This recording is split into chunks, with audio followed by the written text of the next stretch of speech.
Ba- Baik, Assalamualaikum warahmatullahi wabarakatuh. Selamat pagi, Ibu dosen pengampu mata kuliah pengantar manajemen, Ibu Dr. Husnul Khotimah, SE, BBA, Hons, PhD, dan teman-teman sekalian. Kami dari seksi 202204300881, hari Kamis jam 7 sampai jam 9.40. Marilah kita panjatkan puji syukur kehadirat Allah Subhanahu wa Ta'ala karena telah memberikan rahmat sehingga kita dapat berkumpul di ruang Zoom pada hari ini. Perkenalkan kami dari kelompok 3 yang beranggotakan satu Cingga Dista Gustian dengan NIM 204310210. Yang ketiga, Khairunisa Hanifah dengan NIM 220431113. Yang keempat, Khairunisa Oleh Chandra dengan NIM 220431112. Dan yang terakhir yaitu Pina Wirarahayu dengan NIM 220431115. Di sini kami akan mempresentasikan materi yang pertama yaitu organisasi dan lingkungan, yang kedua budaya organisasi, dan yang terakhir yaitu mengelola organisasi dalam lingkungan global. Materi pertama yaitu pengertian organisasi akan dibawakan oleh Kaila. Kepada Kaila disilakan.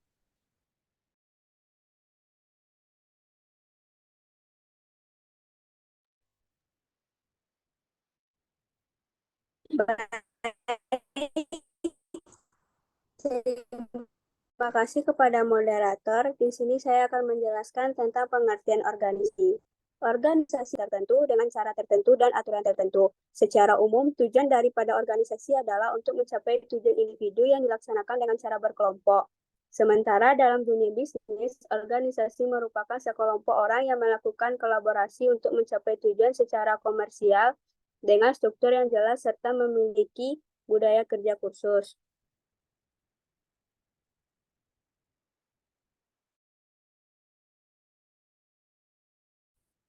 Lalu ada jenis keluarga. Organisasi keluarga adalah organisasi kecil dalam masyarakat. Organisasi ini memiliki anggota bapak, ibu, dan anak, di mana dalam suatu organisasi tentunya terdapat pembagian peran masing-masing anggotanya dapat berjalan sebagaimana seharusnya. Yang kedua ada organisasi sekolah. Organisasi sekolah adalah tujuan pendewasaan manusia sebagai makhluk sosial agar mampu interaksi. Tiga, ada organisasi masyarakat. Organisasi masyarakat adalah organisasi yang didirikan dan dibentuk oleh masyarakat secara sukarela berdasarkan kesamaan aspirasi, kehendak, kebutuhan, kepentingan, kegiatan, dan tujuan untuk berpartisipasi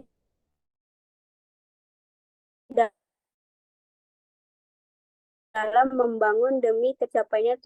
Yang keempat ada organisasi politik. Organisasi politik adalah organisasi atau himpunan yang memperagakan usaha atau mempunyai kepentingan atau terlibat dalam proses politik dan dalam ilmu kenegaraan secara aktif memerankan dalam menentukan nasib bangsa tersebut.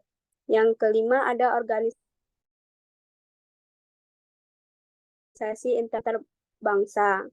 Organisasi ini adalah yang dibuat oleh anggota masyarakat antar bangsa secara sukarela atau atas dasar kesamaan yang bertujuan menciptakan perdamaian dunia dalam tata hubungan antar bangsa. Pada hakikatnya, organisasi antar bangsa memiliki arti luas dan sempit. Lalu pengertian lingkungan organisasi adalah lingkungan organisasi adalah semua elemen di dalam maupun di luar organisasi yang dapat mempengaruhi sebagian atau seluruh suatu organisasi yang bekerja untuk melindungi, menganalisis, dan memantau perubahan lingkungan terhadap penyalahgunaan atau degradasi. Dalam kaidah ini, lingkungan mungkin merujuk pada lingkungan biologis, lingkungan organisasi. Yang pertama ada lingkungan internal. Lingkungan internal adalah semua sumber daya manusia dan fisik yang mempengaruhi organisasi. Pihak yang berkepentingan internal yaitu organisasi itu sendiri. Unsur-unsur dari lingkungan internal antara lain karyawan atau pegawai organisasi dalam serta pimpinan manajer. Yang kedua ada lingkungan eksternal. Lingkungan eksternal adalah lingkungan yang berada di luar organisasi dan perlu dianalisis untuk menentukan kesepakatan dan ancaman yang akan dihadapi perusahaan. Terdapat pula dua perspektif untuk mengkonseptualisasikan lingkungan eksternal. Eksternal terbagi menjadi dua, berpengaruh langsung dan tidak langsung. Sekian materi dari saya kembalikan kepada Terima moderator. kasih kepada Kayla. Materi selanjutnya akan dibacakan oleh Wina. Kepada Wina disilahkan. Terima kasih kepada moderator. Dalam kesempatan kali ini saya akan menjelaskan mengenai budaya organisasi. Pengertian budaya organisasi. Budaya organisasi adalah suatu karakteristik yang ada di suatu kelompok dan digunakan sebagai tuntutan mereka dalam berperilaku serta membedakannya dengan kelompok lain. Yang mana artinya budaya organisasi merupakan suatu norma dan nilai-nilai perilaku yang harus dipahami dan dipatuhi oleh kelompok orang yang menganutnya. Yang kedua, saya akan menjelaskan mengenai fungsi budaya organisasi. Yang pertama adalah meningkatkan rasa kepemilikan budaya. Organisasi berfungsi sebagai identitas yang meningkatkan rasa kepemilikan dan loyalitas bagi seluruh anggotanya. Rasa kepemilikan berarti penerimaan sebagai anggota atau bagian dari sesuatu. Yang kedua adalah alat untuk mengorganisir, yang maksudnya adalah mengorganisasi atau mengatur suatu kelompok agar membentuk suatu kesatuan. Nilai-nilai dan norma-norma dalam budaya organisasi bisa menjadi batasan-batasan yang harus dipahami dan dipatuhi semua anggotanya. Yang ketiga adalah meningkatkan kekuatan organisasi, yang mana maksudnya meningkatkan kualitas suatu organisasi melalui nilai-nilai dan norma-norma yang ada dalam budaya organisasi tersebut. Karena itu, budaya organisasi juga dikenal sebagai pedoman dalam menyatukan organisasi dengan memberikan standar yang tepat mengenai tutur kata dan tingkah laku para anggotanya. Yang keempat adalah mengontrol perilaku. Nilai norma dalam budaya organisasi bisa sikap serta perilaku karyawannya. Yang kelima adalah mendorong kinerja anggota. Budaya organisasi akan mendorong para anggota agar lebih mengedepankan kepentingan organisasi dibandingkan kepentingan pribadinya. Jadi, mereka lebih sadar bahwa kepentingan bersama harus lebih diprioritaskan. Yang terakhir adalah menentukan tujuan organisasi. Budaya organisasi berfungsi sebagai alat untuk menentukan arah atau hal-hal yang bisa dilakukan atau tidak bisa dilakukan. Tujuannya adalah penjabaran dari visi dan misi yang ingin dicapai oleh suatu organisasi atau perusahaan tersebut. Sekian dari saya kembalikan ke moderator. Terima kasih kepada Wina. Materi selanjutnya kepada Hani disilahkan.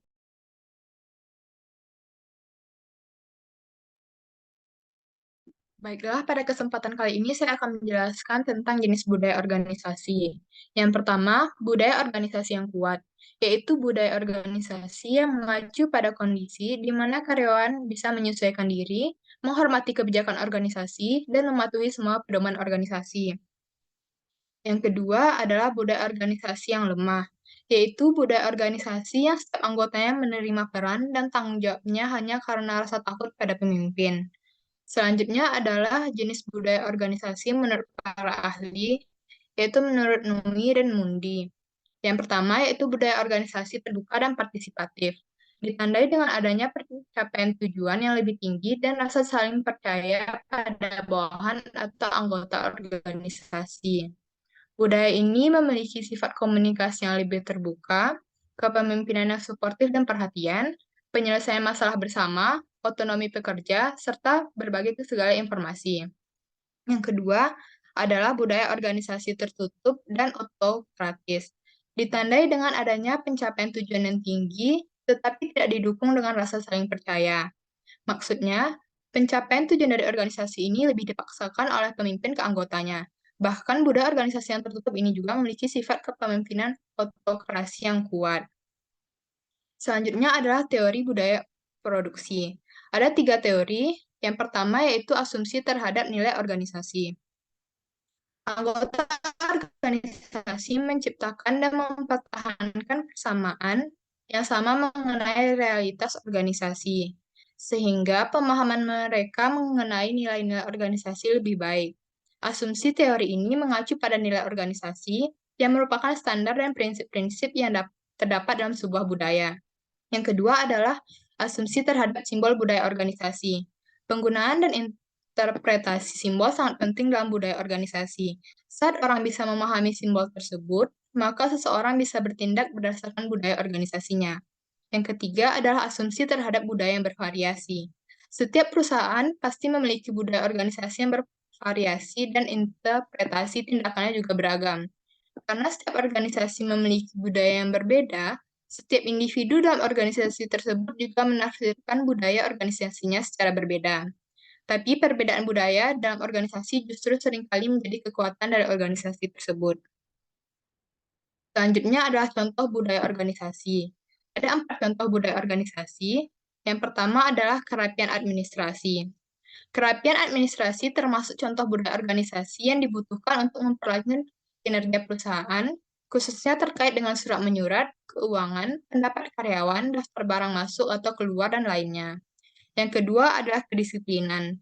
Kedisiplinan juga termasuk contoh budaya organisasi yang melekat pada citra perusahaan, sekaligus karakter orang yang sukses dalam menghargai waktu. Misalnya disiplin tidak terlambat datang ke kantor, atau menyelesaikan pekerjaan tepat waktu. Yang ketiga adalah inovasi. Inovasi juga termasuk contoh budaya organisasi anggotanya menciptakan dan mengembangkan ide-ide kreatif dan inovatif demi kemajuan organisasi atau perusahaan tersebut. Inovasi adalah proses atau hasil pengembangan mobilisasi pengetahuan, keterampilan, dan pengalaman untuk menciptakan atau memperbaiki suatu produk maupun sistem. Dan yang keempat dan terakhir adalah pembagian wewenang dengan jelas. Pembagian wewenang yang jelas termasuk contoh budaya organisasi, karena itu adalah kunci keberhasilan sebuah perusahaan. Tanpa adanya pembagian wewenang yang jelas, maka anggota organisasi atau karyawan perusahaan akan kebingungan dan tidak bisa bekerja dengan optimal. Sekian yang dapat saya jelaskan, saya kembalikan kepada moderator. Terima kasih kepada Hani. Materi selanjutnya akan dibawakan oleh Jingga. Kepada Jingga, disilahkan. Baiklah, sebelumnya terima kasih kepada moderator. Di sini saya akan menjelaskan tentang pengertian globalisasi ekonomi. Globalisasi ekonomi yaitu meningkatnya kecenderungan ekonomi dunia untuk berinteraksi satu sama lain sebagai satu pasar dan bukan banyak pasar nasional, mengacu pada pergerakan bebas barang, modal, layanan, teknologi, dan informasi. Yang kedua yaitu efek globalisasi ekonomi. Pertama, efek positif dari globalisasi ekonomi, misalnya perusahaan asing membawa keahlian dan link ke pasar internasional ketika mereka berinvestasi di negara lain. Yang kedua yaitu efek negatif globalisasi ekonomi. Surplus dana yang besar dari investasi global mengalir ke AS dan investasikan secara serampangan dalam hipotek subprime. Yang kedua yaitu perlombaan ke bawah. Outsourcing pekerjaan yang sebelumnya bergaji baik dipindahkan ke luar negeri. Yang ketiga yaitu tanda-tanda globalisasi ekonomi. 1. Perusahaan menjadi sangat besar atau perusahaan global dan perusahaan diminimalkan atau perusahaan mini. Yang kedua, merger perusahaan besar-besaran. Yang ketiga, perusahaan kecil yang beroperasi di seluruh dunia. Perusahaan kecil dapat dimulai dengan lebih mudah. Perusahaan kecil dapat lebih cepat bermanuver. Yang keempat yaitu dampak globalisasi ekonomi. 1. Dampak globalisasi mempengaruhi karakteristik manajemen, mempengaruhi kecepatan dan kontinuitas. 2. Internet meningkatkan kecepatan, tekanan, dan gangguan dalam manajemen, mempengaruhi sifat berbicara manajemen. 3. Ketika komunikasi tertulis meningkat, maka komunikasi verbal berkurang. Maka ada bahaya bahwa komunikasi dapat bisa lebih hingar-bingar dan dangkal, memengaruhi sifat lateral pekerjaan. 4. Kemudahan memperluas jaringan eksternal dengan mengorbankan pemeliharaan jaringan internal. Terima kasih, saya kembalikan kepada moderator. Terima kasih kepada Jingga. Sekian presentasi dari kelompok kami pada hari ini. Jika ada kurangnya, kami mohon maaf yang sebesar-besarnya. Semoga apa yang kami sampaikan berguna untuk kita semua. Selamat siang dan terima kasih. Assalamualaikum warahmatullahi wabarakatuh.